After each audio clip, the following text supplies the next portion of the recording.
حضرت عثمان فرمایا کرتے تھے کسی خوش نصیب کو پاکیزہ دل مل جائے، پاکیزہ زبان مل جائے تو وہ تلاوت قرآن سے سیر ہی نہیں ہوتا، وہ تلاوت قرآن سے سیر بھی نہیں ہوتا۔ بھائی قرآن کو مضمون پڑھنا، مفہوم سمجھنا اور اس کا مطلب اور معنی سمجھنا بہت مبارک ہے، لیکن وہ بڑے نادان ہیں جو یوں کہتے ہیں کہ میاں بن سمجھے کے پڑھنے کا کیا فائدہ، بن سمجھے پڑھنے کا کیا فائدہ، وہ بھی بڑے نادان ہیں۔ یہ اللہ کا کلام ہے، اللہ کے اندر سے نکلا ہوا نور ہے، اس کے ایک ایک لفظ میں نور ہے۔ اللہ کے نبی نے بتایا جو شخص الف لام میم پڑھے گا 30 نیکیاں ملیں گی۔ اس کا معنی کون جانتا ہے؟ ان کلمات کا معنی کون جانتا ہے؟ الف لام میم کا معنی کس کو پتا ہے؟ اس کا معنی کون جانتا ہے؟ اللہ کے نبی کا معجزہ ہے۔ آپ نے بات سمجھانا بھی چاہیے تو ایسے الفاظ کا انتخاب فرمایا جن کا معنی کوئی نہیں، ورنہ آپ کہتے اللہ لا الہ الا هو الحی القیوم، ان الفاظ کے ہر لفظ پر اتنی نیکیاں ہیں۔ کوئی اور آیت کا انتخاب کرتے، کوئی اور کلمے کا انتخاب کرتے جو بڑا ذو معنی اور جاندار مفہوم رکھتا ہو، لیکن آپ نے جب بات سمجھائی فرمایا الف لام میم، ایک حرف پر 10 نیکیاں، دوسرے حرف پہ 10 نیکیاں، میم پہ 10 نیکیاں، گویا کہ ان 3 لفظ پر 30 نیکیاں، مانا کوئی نہیں۔ اللہ کے نبی جانتے تھے ایک دور یہ فتنہ بھی آئے گا، میاں میری تلاوت سے کیا فائدہ، صرف الفاظ پڑھنے سے کیا ہوتا ہے؟ میں عرض کر رہا ہوں معنی مفہوم سمجھنا مبارک، اللہ توفیق نصیب فرما دے، لیکن قرآن کے ایک ایک لفظ میں نور ہے۔ کوئی دیہاتی آدمی معنی نہیں جانتا، مفہوم نہیں جانتا اور قرآن کو عظمت اور محبت سے سنتا ہے، کیا اثر کرتا ہے؟ اس کی آنکھوں سے آنسو جاری ہو جاتے، اس کی آنکھوں سے آنسو جاری ہو جاتے۔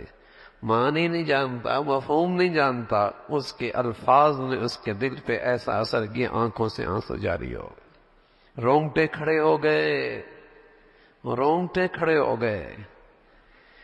تو ان الفاظ کی بھی اپنی ایک تاثیر ہے۔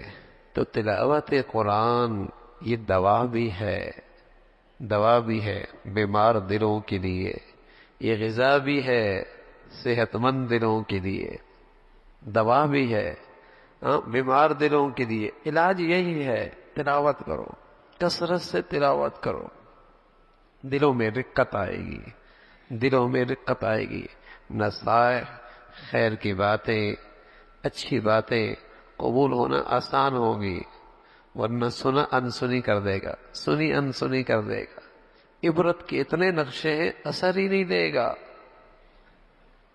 تو دوا بھی ہے، غذا بھی ہے۔ پھر قرآن کی تلاوت جتنی عظمت کے ساتھ، جتنی ادب کے ساتھ، جتنے احترام کے ساتھ اور جتنے تسلسل کے ساتھ ہوگی اس کا اثر ہوگا۔ ایک ایک قطرہ اگر چٹان پہ گرے لیکن مسلسل گرے اثر پڑ جاتا ہے، اثر پڑتا ہے۔ اور پورا ٹینک آپ اس چٹان پہ پھینک دیں پانی کا، اثر کوئی نہیں ہوگا۔ تسلسل سے ایک ایک قطرہ پڑا، اثر پڑ گیا۔ تسلسل سے قرآن کی تلاوت ہے، اگرچہ وہ ابتدا معمول تھوڑا ہی کیوں نہیں لیکن تسلسل ہے، دل پہ نور کا اثر پڑے گا، دل پہ نور کا اثر پڑے گا۔ معمول بن جائے کہ میں نے اتنی تلاوت کرنی ہی کرنی ہے، خدا نہ خواستہ اس وقت پہ نہیں ہو سکی، چلو رات سوئیں گے نہیں جب تک کہ اپنا معمول مکمل نہیں کریں گے، جب تک اپنا معمول مکمل نہیں کر لیں گے۔ تسلسل کے ساتھ جب عمل ہوتا ہے ادب اور عظمت کے ساتھ، پھر اس کے انوارات ملتے ہیں، پھر اس کے انوارات ملتے ہیں، پھر اس کی تاثیر ہوتی ہے۔ تو رسول اللہ صلی اللہ علیہ وسلم سے طبیب اعظم، طبیب اعظم مربی اعظم کیا کہہ رہے ہیں؟ دلوں کی سختی کا علاج ہے کثرت تلاوت قرآن، کثرت سے قرآن کی تلاوت کرو۔ نظام الدین اولیاء رحمۃ اللہ علیہ فرمایا کرتے تھے اذکار میں سب سے بڑا ذکر تلاوت قرآن ہے، جتنا اس سے اللہ کا قرب نصیب ہوتا ہے کسی ذکر سے نہیں ہوتا۔ اللہ کے اندر سے نکلا ہوا ہے، اللہ کے اندر سے نکلا ہوا۔ کثرت سے قرآن کی تلاوت، مرد بھی، عورتیں بھی، ہاں، بوڑھے بھی، جوان بھی، معمول بن جائے، معمول بن جائے۔ ہندوستان میں آریہ سماج کا فتنہ ہوا، ہزاروں گھرانے مسلمانوں کے ہندو بن گئے۔ آریہ سماج کا بڑا مشہور فتنہ گزرا ہے تاریخ میں، مفسرین نے لکھا، علماء نے تاریخ میں بتایا کہ وہ گھر محفوظ رہے جن گھروں میں تلاوت قرآن ہوتی تھی، وہ دل محفوظ رہے اس فتنے کو قبول کرنے سے جن دلوں میں قرآن کی تلاوت کا نور تھا، وہ گھر محفوظ رہے جن گھروں میں قرآن کی تلاوت تھی۔ کیسے کیسے فتنے ہیں، بے حیائی کے، فحاشی کے، عریانی کے، نہ جانے کیسے کیسے فتنے ہیں۔ میرے گھر محفوظ ہو جائیں، میرے بچے بچیوں کی زندگیاں محفوظ ہو جائیں، تلاوت کے قرآن کو رواج دو تاکہ ان فتنوں سے بیزاری رہے، ان فتنوں سے انکار رہے، ان فتنوں سے وحشت ہونے لگے۔ لیکن اگر یہ نہیں ہے اور دل کی زمین گناہوں کی گندگیوں کے لیے سازگار ہو گئی اور دل کی دنیا فتنے قبول کرنے کے لیے سازگار ہو گئی، پھر روتے پھریں گے، پھر روتے پھر صرف حافظ ہونا بھی کافی نہیں۔ عجیب عجیب کہانیاں آتی ہیں، ایسے ایسے فتنے اللہ حفاظت فرمائے۔ حافظ کیا تلاوت چھوڑ دی، حفظ کیا تلاوت چھوڑ دی، قرآن پڑھا چھوڑ دیا، اور ایسے فتنے میں پڑ گئے عبرتناک، عبرتناک۔ کیوں؟ اس دولت کی قدر نہیں کی، اس دولت کی قدر نہیں کی، اس دولت کی قدر نہیں کی، تلاوت چھوڑ دی، تلاوت چھوڑ دی۔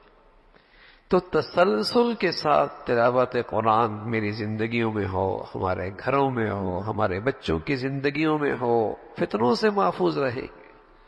یہ دل فتنوں سے انکار کریں گے، بیزار ہوں گے، قبول نہیں کریں گے، اور اگر نہ ہوا تو دل سخت سے، سخت کا مطلب کیا ہے؟